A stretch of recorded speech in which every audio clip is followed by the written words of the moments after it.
ওর বাবা কি করে? ওই গ্রামে গ্রামে চিঠি দিবে না, ও আর মেয়ে।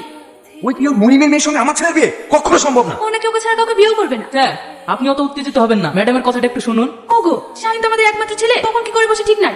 আর ও আমাকে বলেছে ও নাকি ওকে ছাড়া বাঁচবে না। তুমি একটু ভেবে চিন্তে দেখো না। তোমার ছেলেকে ভূতে ধরছে, ভূতে ভূত কি করে ছাড়তে হয় সেটা আমার ভালো করে জানা আছে। স্যার ছোট মুখে একটা বড় কথা বলবো। বড় কি বলবা? এতে সাপও মরবে, লাঠিও ভাঙবে না। আসেন আসেন ভাই। কই গো, ভাইরা চলে এসছে। হ্যাঁ তুমি বসতে দাও। আচ্ছা ভাই, তাহলে বুড়িকে নিয়ে আসেন। হ্যাঁ হ্যাঁ, ও গো, বুড়িকে নিয়ে আসো। তোমার নাম কি মা? সালমা খাতুন। মাশাআল্লাহ, আমাদের পছন্দ।